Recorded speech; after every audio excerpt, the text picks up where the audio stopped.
Next up on the Cosmic News Network, First Contact with Joshua Pert. Good morning, Earthlings. Good. How you doing today? Good. How you doing today? Welcome to First Contact Radio. Welcome to First Contact Radio. To talk about all these things I'm talking about is because in life, everything is energy. Every single thing that's out there. Yo, it's First Contact with Joshua Poet. He's the man on the mic, just in case you didn't know it. Covering news from all around the globe, from the weather and space to UFOs. He'll talk politics and make you open your eyes. Conspiracy theories and government lies. They'll dig it all up and try to find the proof. Cause it's time to demand the truth. It's time. First Contact Radio. We have time to demand the truth. It's time. First Contact Radio. We have arrived. It's time. First Contact Radio. It's time to demand First the Contact truth. Radio. We have arrived. First Contact Radio. It's time to... Good morning, Earthlings. How you doing today? Welcome to First Contact Radio. I'm very glad you could be here today. Today is the 7th of August. Excuse me, I'm ahead of the game. It's the 6th of August. 7th doesn't arrive till tomorrow. Alright, 6th of August. Today we have a moon sign, which is in Sagittarius, and a sun sign, which is in Leo. So we have fire for the sun, fire for the moon. A lot of ideas, creativity. We know when ideas challenge or face other ideas, sometimes they could provide challenges. So those are some of the things we need to work about. Ego is something we need to be aware of.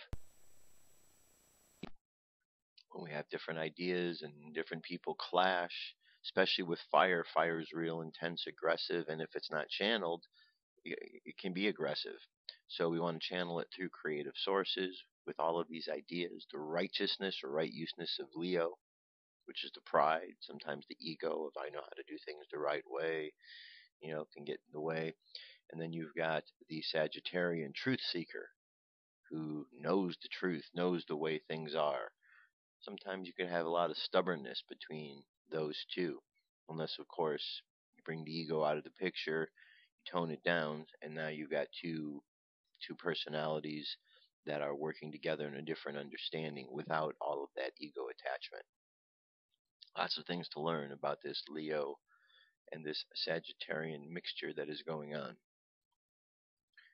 Now, if we look coming up here, we had a couple of trines starting just after midnight. The moon was in trine with Mercury, communication.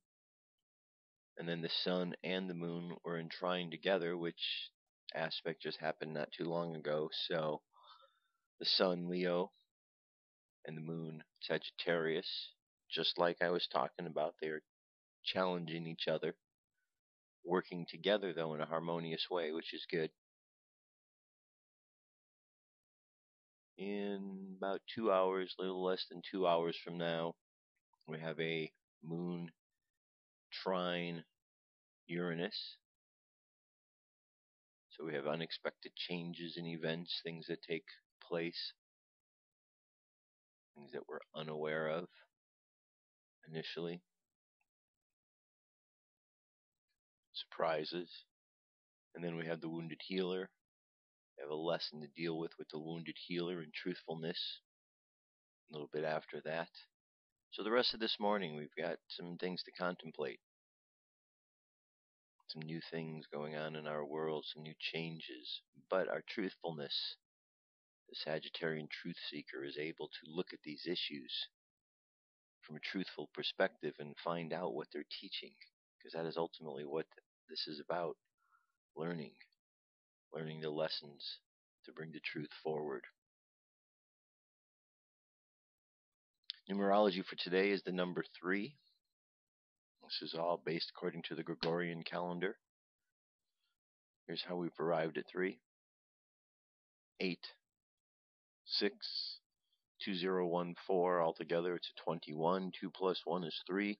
The process is called theosophic subtraction, continuing to reduce the numbers until you have a one common number or one single number. So today's number 3. And of course, there's lots of different ways we could look at numerology out in the world. We could look at numerology of our names. We could look of our birth dates, of different calendar systems that are out there.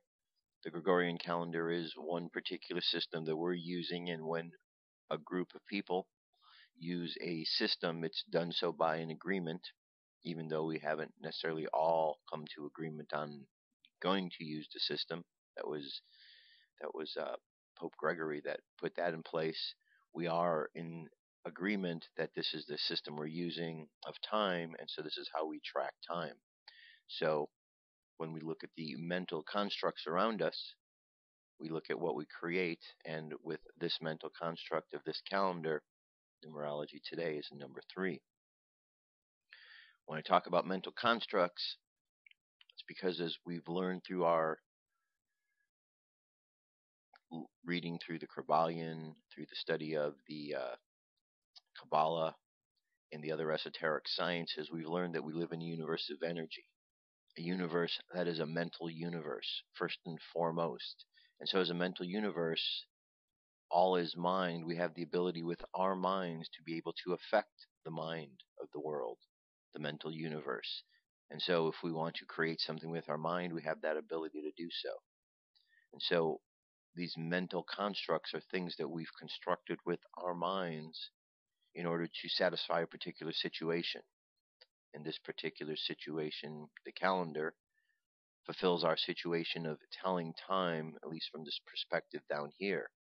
However, it's not the only way we look at time. We look at time from different ways. The Gregorian calendar was put in place by Pope Gregory.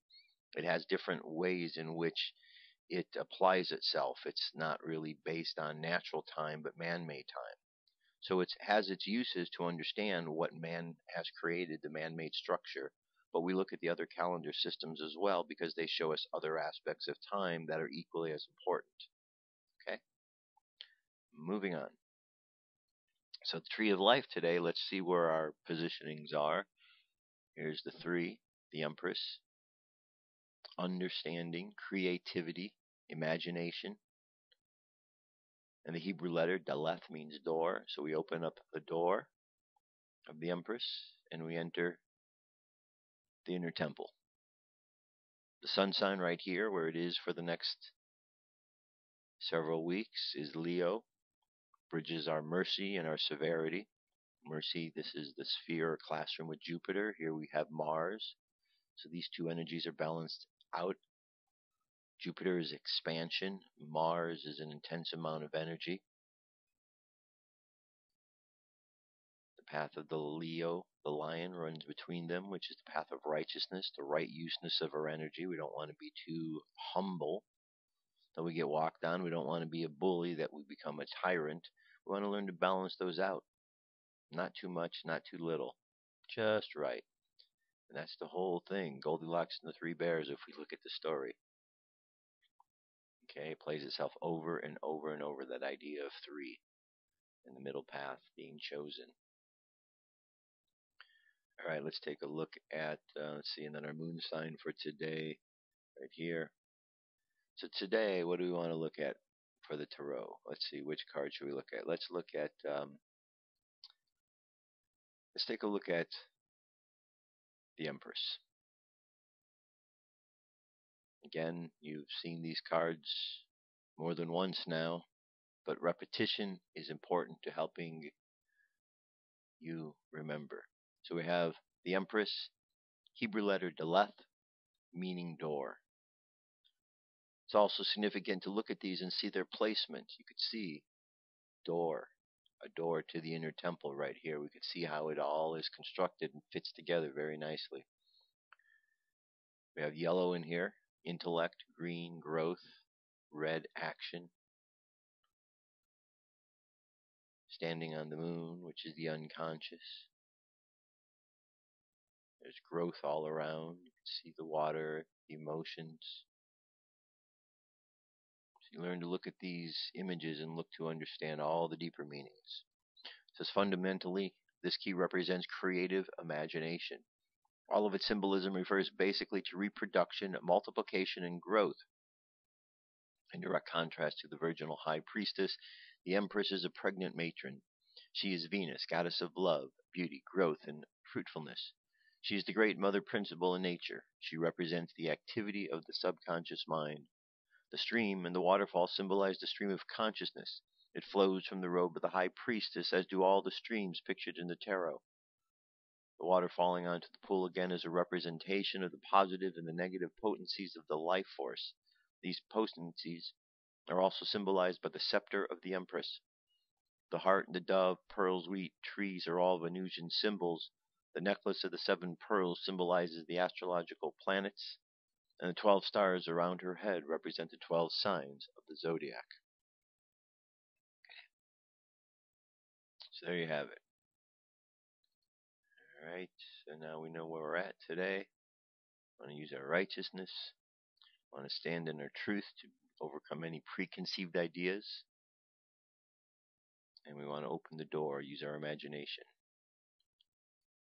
Alright, all of our paths and numbers, look at this, how they all deal with the middle. Sagittarius, Leo, 3.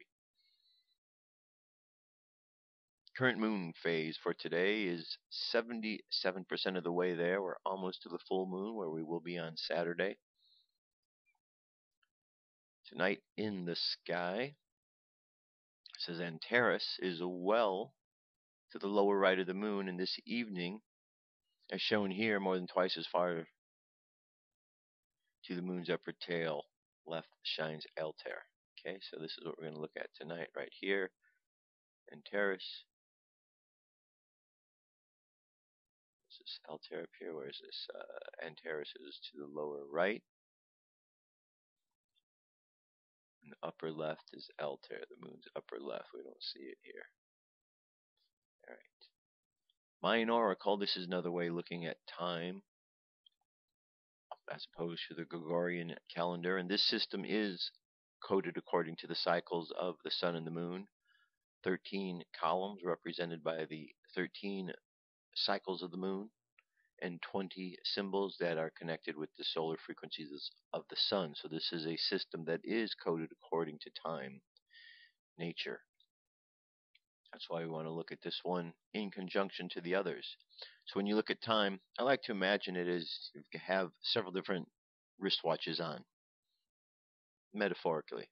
One of them is Earth time, one of them is space time, one of them is another time, and you look at all of these timings just to see, and that way you keep track of where we're at, what's going on. I know it's a lot of different things to consider, but there's a lot of dimensions going on, and we're involved in the midst of all of them, so we might as well be able to understand where we are in the field of energy at any given time, if indeed that is possible. Today is a 7-tone day, which is called the resonant tone of attunement. Symbol for today, the kin, is the sun, which shines brightly, enlightens, provides universal fire to life. Free will of the human is our guide for today. So we have the resonant sun guided by the human. Yellow is the color of ripening. The storm is our like-minded energy. The dog is our challenge. And our hidden power is the dragon birth. We can see our position right here in the wave spell in this theme of timelessness. The phrase for today is, I channel in order to enlighten, inspiring life. I seal the matrix of universal fire with the resonant tone of attunement. I am guided by the power of free will. I am a galactic activation portal. Enter me. And the reason it's a galactic activation portal day is because right here, first column, first row, or 13th column, first row. So there's an intersection right here between the row and the column. All right, space weather. Solar winds currently at 438.3 kilometers per second. Planetary K-index is still between the 2 and the 3. Nothing yet. Corona hole that is alerting us of it. We're being alerted by. We have this one here, which looks very triangular-like. You can see here. Remember, we've had a big triangle and the sun open up. Well, we certainly have something big going on down there. M-class flare possibility has dropped down now from 40% to 30.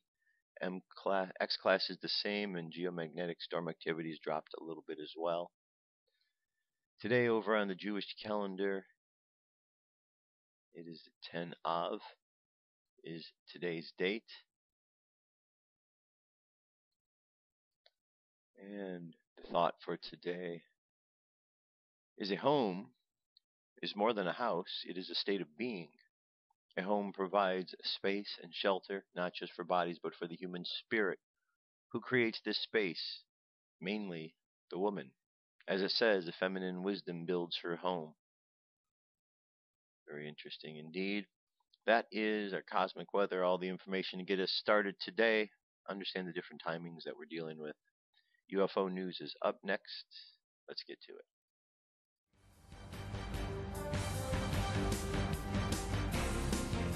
This is the UFO News with Joshua Poet. All right, Dirk. Thank you very much. First sighting takes us over to China. That's quite a cloud. We've seen these before. So is there something hiding in this cloud? And if it is, how large is the object? Is it something small, or imagine if this whole thing was a big ship?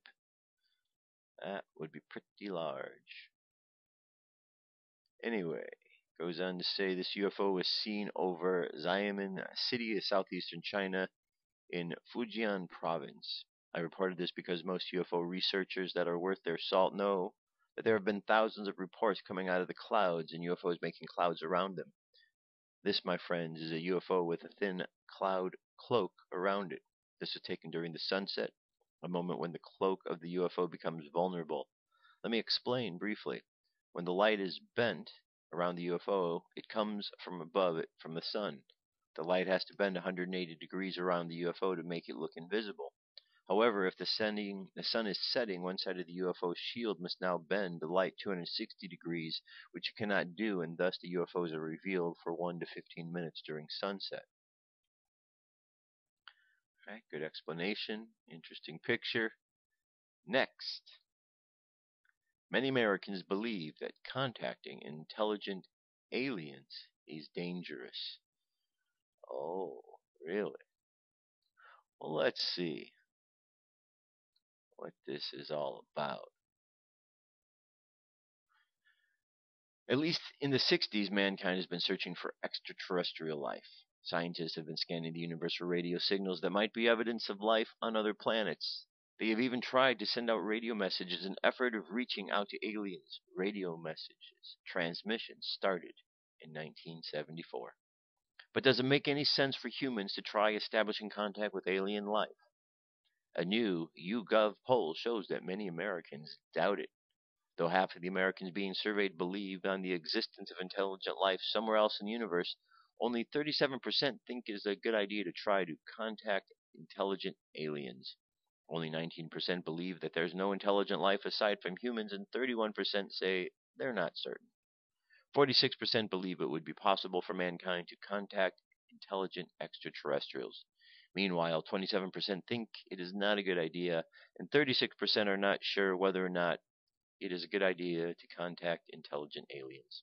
Among Americans who believe that attempting to contact intelligent alien life is a bad idea, 8% said it would be a waste of time to search for intelligent life because it does not exist at all. Okay.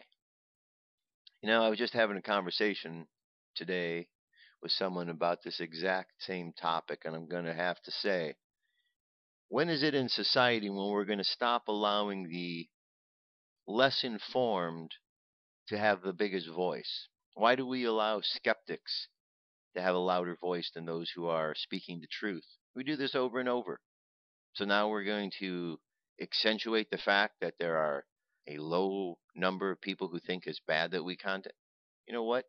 Check the intelligence level of those individuals, and I would venture to say that it's probably not very high. We have to stop listening to the people here on planet Earth who are not very intelligent, and there's quite a few of them. And unfortunately, as the years go by, there seem to be more and more and more who know less and less about life, less and less about what's going on.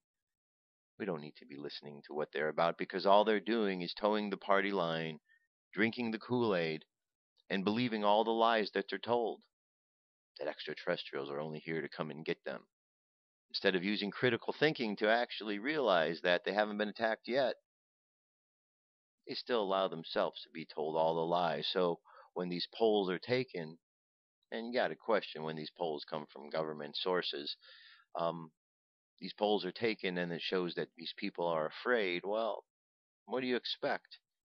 What do you expect when you have a large, low intelligent level of the population that is spoon-fed information that there's something dangerous out there? People believe it. That's the world we're in these days, unfortunately.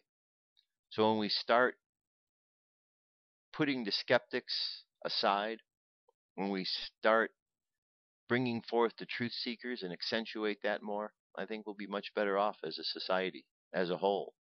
And then we won't have stupidity like people saying we shouldn't contact the intelligent aliens. Well, who should we contact? The dumb ones? Silly, silly, silly. All very silly here. Okay, here we go. This was Tennessee UFO fleet filmed over Covington, Tennessee. I just received this interesting UFO video of a strange black object hovering in the sky above Covington. This was recorded earlier. The witness says, please watch in full screen UFOs in our airspace in Covington, Tennessee, around noon. I snapped the pictures, and the big one formatting clouds and camouflaging themselves in the clouds as they travel going south. Each dark metallic dot on this video are UFOs. On my video, they move side to side, up and down, and as I played the video in slow motion. Alright? 12-minute video. You're going to have to check it out, but lots of activity going on there. And next.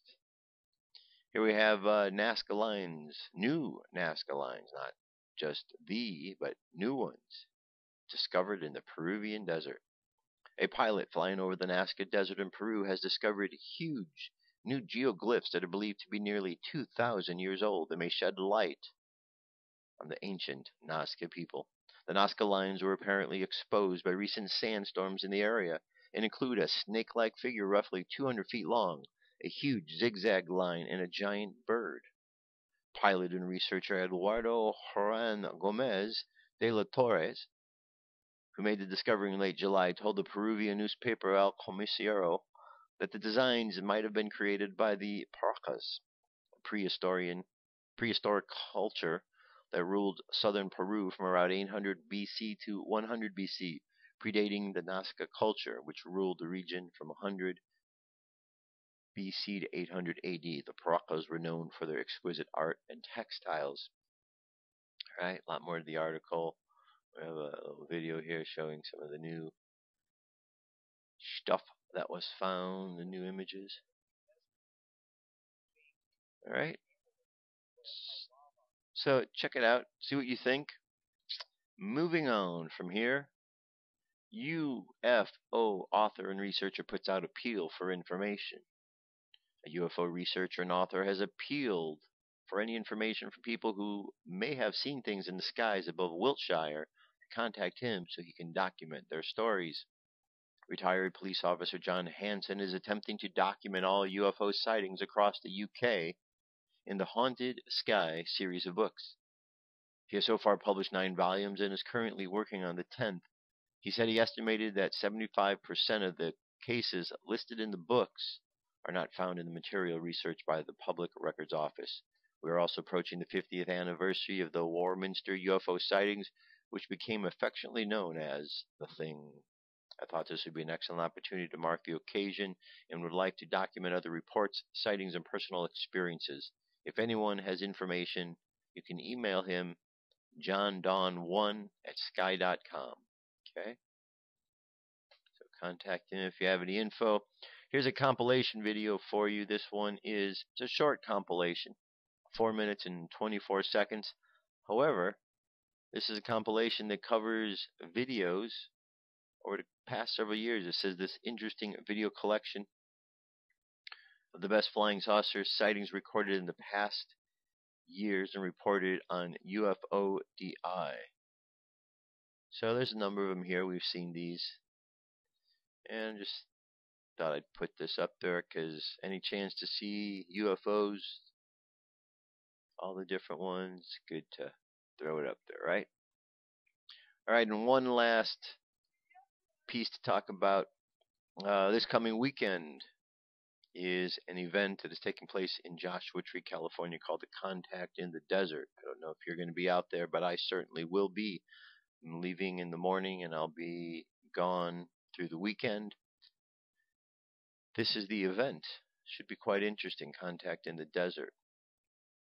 I have all these speakers from George Norrie, Georgios Tsakakoulis, Eric Von Daniken, Stephen Greer, David Wilcock, Michael Tellinger, Jim Mars, Nick Pope, John Anthony West, Jason Martell, David Jacobs, Linda Moulton Howe, David Serrata. I mean, the list goes on. This is like a who's who of the UFO community all out here at Joshua Tree. So it should be quite interesting indeed. Anyway, the link's available if you want to check it out. I think that there's tickets probably still available for the event. Should be quite fascinating. All right, there you have it. That is our UFO news for today. I'm going to jump away momentarily, or longer. We'll see. Anyway, I'll be back when you continue on with some more news. Stay tuned. What if our government was responsible for some of the greatest crimes against this nation? Would you really want to know? These are big questions, but these questions deserve answers. It's time to demand the truth. People shouldn't be afraid of their governments. Government should be afraid of 9/11 was an inside job. Kennedy was killed by the CIA. Jimmy Carter saw UFO. Answers to secrets you need to know. So wake up, wake up, wake up, wake up. Wake up, wake up, wake up. Wake up, wake up, wake up, wake up. Wake up, wake up, wake up. Okay, let's continue on. I want to lead in with that song there because this story is about 9/11.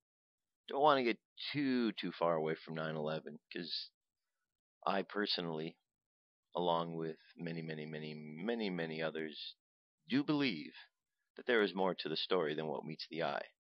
I believe that the event that took place did have an inside job factor to it. Now, there's been a lot of discrepancy over the years about what all the evidence is, what it isn't, but what is certainly known is there is a great conspiracy about this. Conspiracy simply means when two people gather together to conspire against something. Well, we could certainly think over and over and over of a number of things that were conspired about on that day to know that was a conspiracy. And then when we get the official story that says that there were 19 hijackers, well, that's more than two, which means that there is conspiracy. So even the story the government put out is a conspiracy theory. Well, conspiracy research, that's what we do. We check to see what's going on. 9/11 has been researched for a long time. It's been shown without a shadow of a doubt that this was an inside job. If at this point in time, in 2014, you don't realize that yet, then I would suggest that you go and you do some research. Links are available at this site and others, where you can go and you can find out what's going on. There's no reason in this day and age that you shouldn't know what happened. Because if you're going along and you're not knowing what really happened that day, if you believe the lie that was told that day, then chances are the same lie is going to happen again. They're going to try to fool you the same way. As long as people remain ignorant to the scams that they're playing, they'll keep doing them. It's only when people wake up and realize that you gain your power back. And that's what's been going on. So there's an organization, architects and engineers for 9/11 Truth. They've been really working this for a long while. It says here, this is an article from PacAlertPress.com. The walls are crumbling down around 9/11. Why? An absolute monumental shift is in the process that most have not recognized yet. The truth, or at least some truth is about to be shown to the American masses about 9/11. I say American masses because everywhere I've gone in the world outside the United States, with few exceptions, almost everyone knows that the U.S. government conspiracy theory on 9/11 is for the people with tinfoil hats that are either completely zombified or under mass hypnosis. Most of the rest of the world looks on the U.S. like the Truman Show and can't believe how many people in the show don't realize it's not real. Before we delve into what happens, or what is about to happen, let's just take at least a look at the official conspiracy theory of 9/11 by one of the great freedom-minded investigative journalists on this planet, James Corbett, because this theory is about to evaporate in front of our very eyes. So here we have a video, 4 minutes 56 seconds, and we got some more down here. No, it's just a picture. Okay. Says it's hard to believe, but there are still millions of people in the U.S. who believe that the official story is what happened. Okay, I'm not going to reiterate. It's there. The first event is a 40-minute broadcast that went on C-SPAN on August 1st with Richard Gage, founder of Architects and Engineers for Truth. And so for 40 minutes, the truth about 9/11 was represented as not being crazy. Instead, it was the exact opposite. It was positioned as a highly credible, and 6 of the 7 callers thanked both C-SPAN and Richard Gage for finally bringing countless issues about 9/11 forward to the large segment of the U.S. populace. All right, so I'm going to leave this. It's a long, lengthy article. The point of the matter is that there are investigators that have not dropped this story. Just because the mainstream news hasn't pushed this out there doesn't mean the story has left the mind of those who are the researchers, the real ones out searching for the truth. Still going on, just like it's still going on with Obama. Sheriff Joe is still doing their investigations. See, the mainstream news, unfortunately, is complicit in the problems that are going on around the world. Because all around the world, news is lying to the people in their own countries. They're doing so for corporate interests, and that's a shameful act on their parts. One day, though, the members of these press, one day they're going to come to find out that the things that they've been misleading others about are actually going to be affecting them just like they're affecting everyone else, at which point in time they're going to change their tone. They'll decide to tell the truth. Maybe it will be too late, maybe it won't be. What I hope is on the day when those media personalities get hit with that moment of truth, I hope a camera's on them. I hope a camera's on Bill O'Reilly when he has that moment, or Sean Hannity, or Rush Limbaugh, or Rachel Maddow, or Wolf Blitzer, or Anderson Cooper. I hope that the camera is on at the moment when they realize that all the years have gone by, how much they've been lying. And I hope everyone in the world gets to see those look on their faces. We deserve that. We deserve to know that we know, that you know, that we know that you've just been lying. All right, moving right along. We live in biblical times. A lot of prophecy is being fulfilled. We hear about this. Here's a story that kind of has a little bit of confirmation to that. Hand of God sent missile into the sea. We hear about this being a holy war. Well, it says more claims of divine intervention are being reported in the ongoing conflict between Israel and Hamas, with an operator of Israel's Iron Dome missile defense system saying he personally witnessed the hand of God diverting an incoming rocket out of harm's way. Today, Israel Today translated a report from the Hebrew language news which noted the Iron Dome battery failed 3 times to intercept an incoming rocket headed toward Tel Aviv last week. The commander recalled the missile was fired from Gaza. Iron Dome precisely calculated its trajectory. We know where these missiles are going to land, down to a radius of 200 meters. This particular missile was going to hit either the Azuli Towers, the Kriya, or the central Tel Aviv railway station. Hundreds could have died. We fired the first interceptor, it missed. Second interceptor, it missed. This is very rare. I was in shock at this point. We had just 4 seconds till the missile lands. We had already notified emergency services to converge on the target location and had warned of a mass casualty incident. Suddenly, Iron Dome, which calculates wind speeds among other things, shows a major wind coming from the east. a strong wind that sends the missile into the sea. We were all stunned. I stood up and shouted, "There is a God." So, I'm going to leave the rest of the article, but in this day and age, when we hear about things like biblical prophecy, holy wars, and then we have news like this, where do we categorize it? I don't know. I don't know where to categorize this other than to make mention of it and just log it away as a bit of information that might fit into the puzzle at some point in time. Okay? So, there you have it. All right, let's jump back into our discussion of Atlantis for a little bit here. Last week I started reading from the book Atlantis, the Antediluvian World. We went into chapter 2.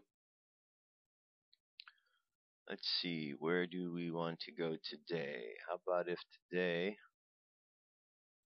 we jump over into Traditions of Atlantis right here. Let's see what this is all about.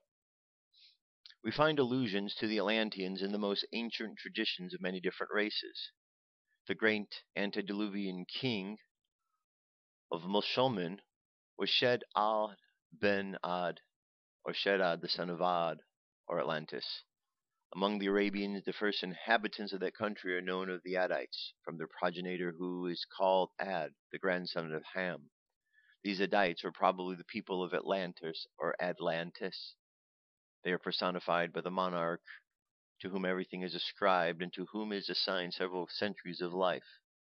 Ad came from the northeast. He married 1,000 wives, had 4,000 sons, and lived 1,200 years.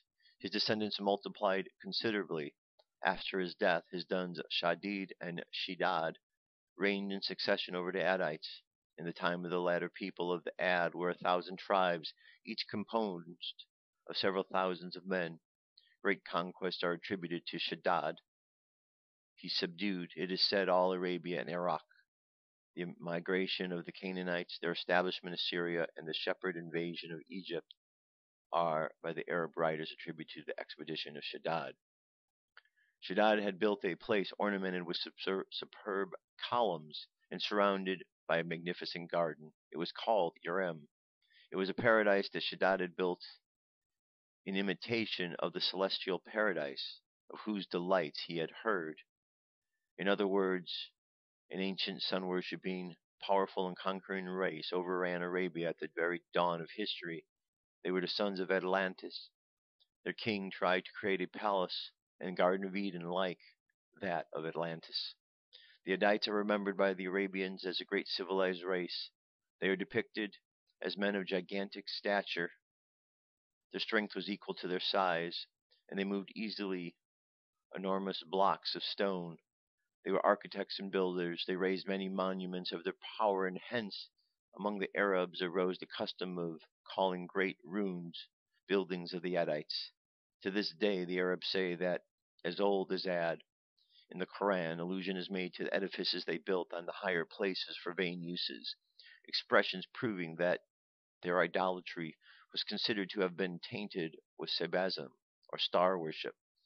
In these legends, says Laramount, we find traces of wealthy nation, constructors of great buildings with advanced civilizations, analogous to that of Chaldea, professing a religion similar to the Babylonians, a nation, in short, with whom material progress was allied to great moral depravity and obscene rites. These facts must be true and strictly historical, for they are everywhere met with among the Cushites, as among the Canaanites, their brothers by origin. Nor is there wanting a great catastrophe which destroys the whole of Adite nation, except a very few escape because they had renounced idolatry. A black cloud assails their country, from which proceeds a terrible hurricane which sweeps everything away.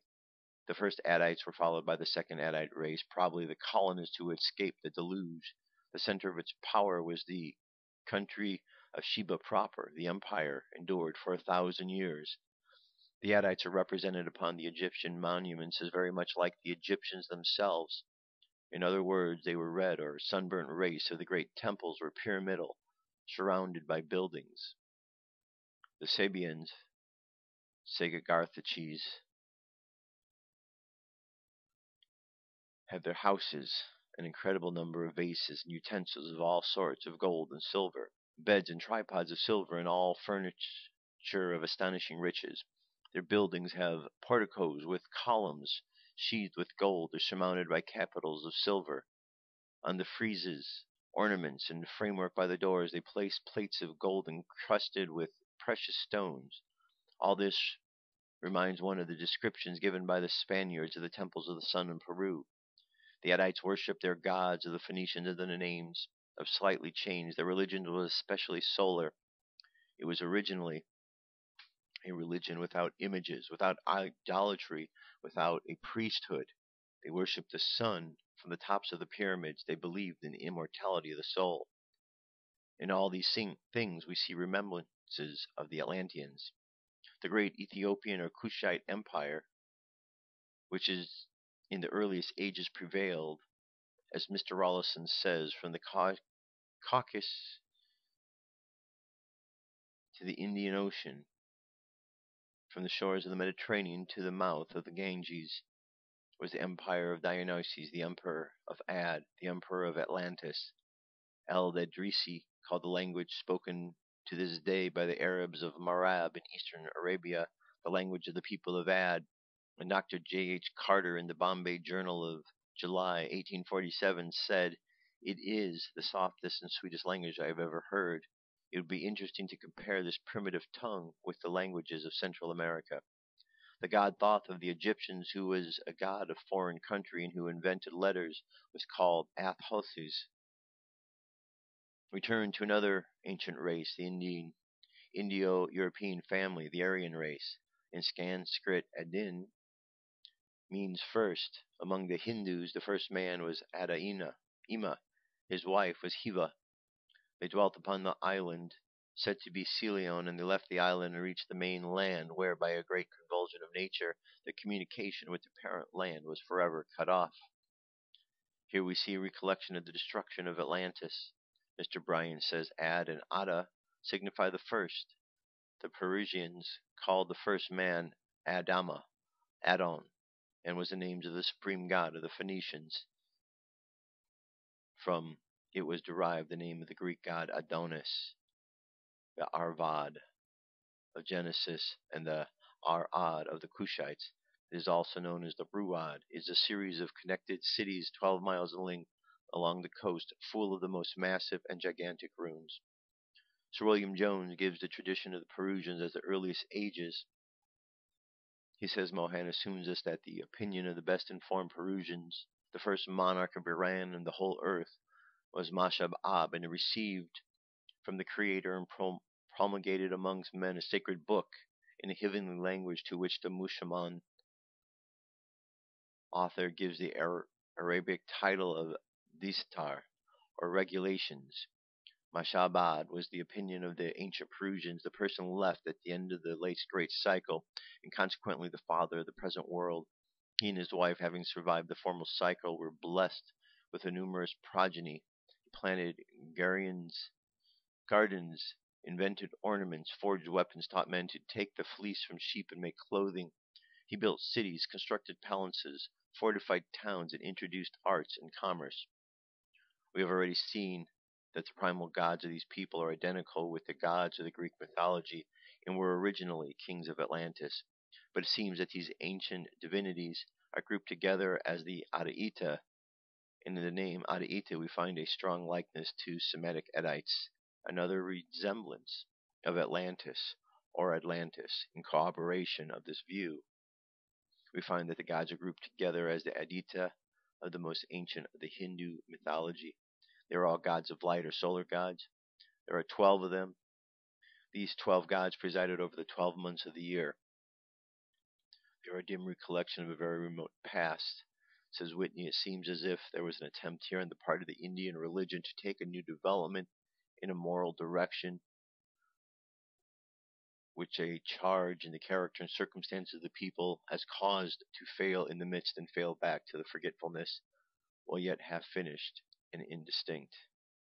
These gods are called the sons of Adita, just as the Bible we have the allusion to the sons of Adab, who were the first metallurgists and musicians.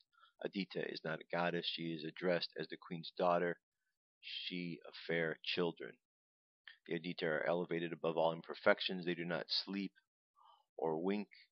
The Greeks represented their gods as equally wakeful and omniscient. Their character is all truth. They hate and punish guilt. We have seen the same traits ascribed by the Greeks to the Atlantean kings. Okay, there's a lot more here to this. I'm going to stop right here. So this is just an interesting way to kind of look at things. I wanted to skip around.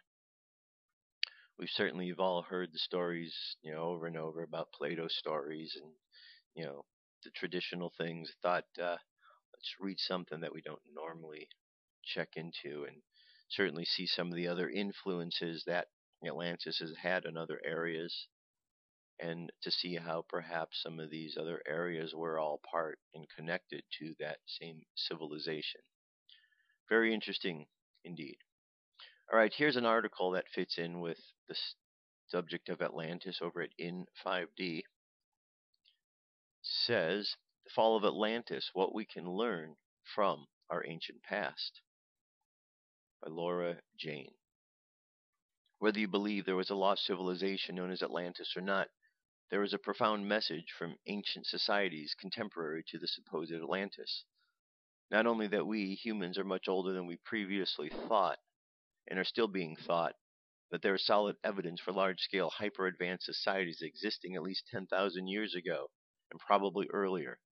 For more information, I direct you to the works of Graham Hancock and Michael Cremo. However, what I've always found to be the truth relevant about Atlantis in terms of our society is that Atlantis, or more specifically its demise, reveals something extremely important about our current predicament. To put it simply, as spirituality decreases, war, strife, greed, and subversive power increases. This can be seen in the archaeological record and in Plato's accounts of the fall of Atlantis. First of all, Atlantis was an empire, and its influence has spread beyond the main continent or land known as Atlantis. Modern researchers and Atlantis teachers know that this and are aware of archaeological evidence existing in continents currently above sea level in sites dated as old as 15 to 10,000 years BCE that were most certainly under Atlantic influence. I won't go to the details of the exact proofs here, but interested individuals can refer to this book and to this one. Here's two links to two books right here. Basically, what these sites tell us, in the earliest periods, a great value was placed on spirituality. During the earliest times, people seemed to live longer, peaceful lives. No evidence of any weapons or conflict is apparent. This is also where the cave paintings are most stunning and technically adept. Look at how the societies evolved over time. As spirituality became de-emphasized, the production of weapons increased. During this phase, individuals seemed to live shorter lives, often dying as a result of conflict, murder, war, etc. The cave art reflects a degradation in artistic skill, and the subject matter is often shown to glorify war, death, and power, won with violence. So it seems there was a relationship between power, greed, and spirituality. As one increases in one, the other decreases. Plato sums this up nicely in Critias when he discusses the state of Atlantis before its demise.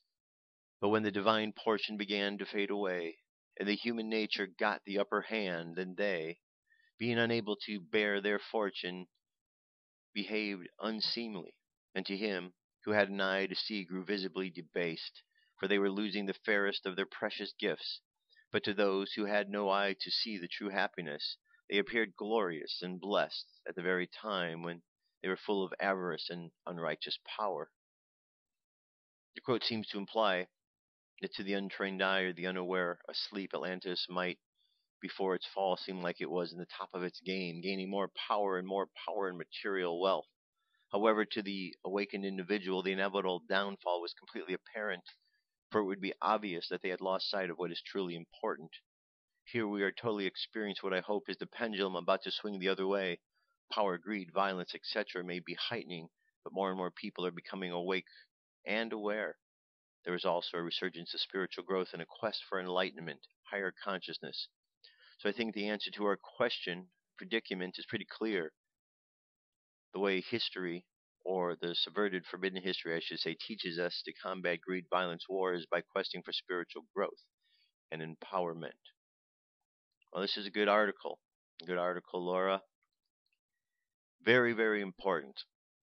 Look, Atlantis was a very important time. I remember the time of Atlantis being there. There are many souls upon this planet right now who remember being there. You know what we remember? We remember a lot of stupid things happening like they're going on right now. We remember greed. We remember corruption. We remember all the darkness and the lies and everything that crept in. But the thing that's going to help is when we get back to the spiritual place that we once were. Now here we are. We've come full circle. We're in this time again. We are at the time where we have this excessive pride. We have a president in this country who is declaring how wonderful things are, and followers of the president who are believing that things are as wonderful as he says they are.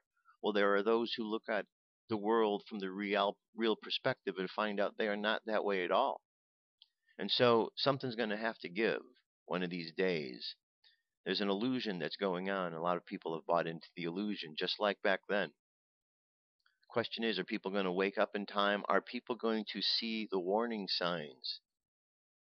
Signs that have repeated themselves to let us know that we are back in a place where we once were? I think that we're going to make it through this shift. I believe that there's enough good souls here who are going to counteract all the stupidity that's going on by those who can't seem to get past their own past. So, in the meantime, we just need to be aware that such civilizations as Atlantis have existed, that they all had their place, that we learned some lessons that were very important, but we need to move past the problems that we had because they're still affecting us to this day. And when we can figure out the problems, we might find that life becomes much easier.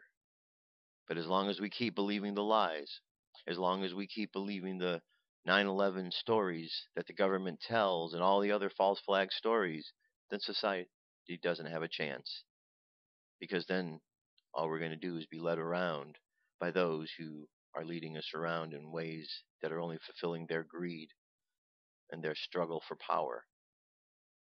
So we got to open our eyes, my friends. We got to open our eyes. I know that you have your eyes open. I know I'm doing my best to keep mine open, but we know a lot of folks who don't. It gets frustrating, but just have to keep on keeping on. That's all I can say about that. Here's a message for today. It comes to us from Saul. Check. Saul. There are enormous numbers of light-bearers, workers, and way-showers on Earth at this time. By John Smallman, August 5, 2014. Your awakening is assured. I am just reassuring you because so many of you have doubts, sometimes intense doubts, and those doubts need to be assuaged so that they do not drag you down into the gloom and uncertainty of the illusion. You are all in the process of rising up out of it so that you can look on it and those engaged there, seemingly very firmly anchored in it, with loving compassion and without being drawn into the pain and suffering that so many are undergoing. Your task is to spread light, love, and healing to all with whom you interact, and in order to do that you yourselves need to feel the light and the love within yourselves. You can only share what you have, and first you have to know that you have it, then, without thinking about it, you just easily and generously share yourselves. You are divine beings of love. Keep reminding yourselves of this unassailable truth, and then as you go through the day you will feel good about yourselves. When you feel good about yourselves you demonstrate love in action and you share and spread that love just by being yourselves, and all those with whom you meet and converse will be uplifted by your presence and will feel good about themselves too. When people feel good about themselves they automatically open their hearts to allow the tsunami of love to enfold them in its divine embrace.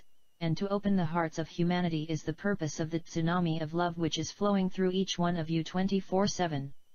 If you are weighed down with worries and doubts the flow is weakened, so make a point of letting go of anything that drains you emotionally or energetically, and ask us for help to do so.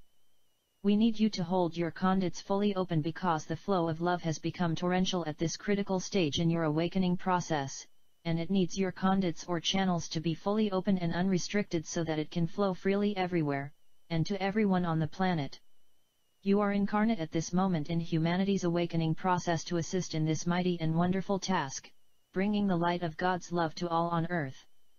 Let go of any doubts you may have about your abilities or competence to do this divine work. You were all invited to take part in humanity's awakening process because of your abilities and competence, and you all responded with a most enthusiastic yes. You are not here by chance, no one is, nor if you are suffering as many of you undoubtedly are as punishment. You are here because you are divine beings who most willingly chose to assist in this amazing event, knowing that it would at times be difficult and painful. You also knew, and deep within yourselves you still know this, that failure is not even a remote possibility because what you are engaged in is working with the divine will which is always perfectly achieved. There are enormous numbers of light bearers, workers, and way showers on earth at this time. Make the intent to meet up with one another, either physically or via the internet, and be open to making new contacts. The love that you are all holding and sharing is constantly drawn to itself in others, so you will be divinely guided to meet others who are on a spiritual path that is assisting in the awakening process, if you will allow yourselves to be open to it. To make new contacts with people on the path to awakening strengthens your own faith and intent, and adds to the divine momentum taking you all forward toward awakening. We are very aware of your ongoing doubts and anxieties, especially as the news of war and conflicts along with earthquakes and floods seems to indicate that all is not as it should be. It seems that peace is getting short shrift all over the world, and that there is not an end in sight to the hate and anger that is driving many toward further conflict. But, as you have been told by a number of reliable channels, this is all due to the enormous quantities of buried or denied issues, that the tsunami of love is demanding that humanity addresses as the moment for awakening draws ever closer. These issues are old but still, strong angers and resentments that people who have been abused and betrayed by those they trusted implicitly, nearly everyone on earth at some time in their lives, find themselves unable to face because they were so terribly painful when they occurred. There is often also a sense of guilt because these sufferings occurred when they were small children, and small children are often made to feel guilty for things that others have done. If you find yourselves feeling stressed out, exhausted, and perhaps bursting into tears for no apparent reason, it could be your own stuff demanding your attention, although normally there will be indications, memory flashes to alert you to the fact that it is your stuff, or it may be that you are, having agreed to do so, helping others on the planet, people you do not know and have never met, to release their pain and suffering because they are so energetically drained they are unable to do so on their own. It is a spiritual task of enormous significance that you have undertaken because you have much experience in releasing those kinds of suffering through your own well-developed powers of forgiveness. And know that if this is the case, then you are truly greatly blessed, and will be welcomed home with most glorious accolades for the untiring efforts with which you have helped humanity to awaken. If you are experiencing these kinds of symptoms, then be very kind to yourselves because they indicate that you are yourselves undergoing a huge strain that drains your energy. If you feel yourselves unable to remain awake, then take a break and go somewhere for a sleep where you will be undisturbed. If you are at work, and no facilities are available, perhaps you could use your car, or a nearby church as a place of quiet refuge. Otherwise you could, and probably should, I hate using shoulds, claim illness and go home. It makes total sense because your ability to do your work is severely limited when you are in this kind of weakened state. Know that you are all dearly loved and dearly honored for the immense tasks that each of you have undertaken to assist in this awakening process. What you are doing is no mean feat, it is very demanding on every aspect of yourselves, so treat yourselves kindly at all times, especially if you think you have offended someone or made a serious error, and therefore do not hesitate to forgive yourselves. God always does, instantly. You are under tremendous stress, acknowledge it and allow for it in your daily lives. With so very much love, Saul. Alright, very nice message from Saul. That brings us to our meditation for today. Go ahead and close your eyes. Take a deep breath and exhale. Take another deep breath and exhale again. And again, another breath and exhale. Another deep breath and exhale again. Contemplate the words of today's affirmation. Each day I become more confident in who I am. Each day I become more confident in who I am. And I want you to think about who you are. Imagine looking at yourself in the mirror, seeing your reflection. A reflection that's made up of your energy from this lifetime and other lifetimes. And as you look at your reflection, you can see these many, many lifetimes all existing. And you imagine light being shined into your body, all of your chakras being filled from the bottom of the spine up, red, orange, yellow, green, blue, indigo, violet. And as this light from the chakras flows through your body, it cleanses out all of the darkness left over from other lifetimes. And you send forgiveness to all of your energy, forgiving yourself for all of the misdeeds in other lifetimes and the mistakes you have made. And a thankfulness to be where you are right now. An opportunity now to cleanse all these times of the past, to heal the wounds, and to move forward with absolute love, forgiveness, and rejuvenation. So imagine yourself as you go into the world now, simply allowing yourself to let go of all the things that no longer serve you. Let go of all of the darkness that has attached itself to you. Just imagine the rains of life showering down upon you, washing away all of the darkness. And then the light shines upon you, filling you, refueling you. And just imagine yourself walking down the path, sharing love. And let that be enough. So let your subconscious mind continue on that journey, and let's bring the conscious mind back to the present moment on the count of 3. 3, coming back to the present moment filled with confidence. 2, coming back to the present moment filled with faith. 1, coming back to the present moment happy, healthy, and whole. Happy, healthy, and whole. Take another deep breath. Exhale, and open your eyes. That's it. Short, sweet, to the point. Look, we don't have to do long meditations. We just need to kind of focus in a little bit every day. Strengthen that muscle. So thanks for being here, my friends. I'm going to be away the next couple days, so we'll see how the shows are. Might be hit or miss. I'm heading out to this contact in the desert. I'm going to be working at the event, working on the with the production staff and the team, helping to put this together. So it should be quite interesting. I'm going out there with cameras and equipment, and if any great sightings or anything occur, well, I'll be right there on the spot. So check in with the show, and as I'm able to, I'll go ahead and I'll bring you some continued information. That's it for now. I'll talk to you soon. Have an awesome day. I love you. Keep loving each other. Peace. I'm out of here.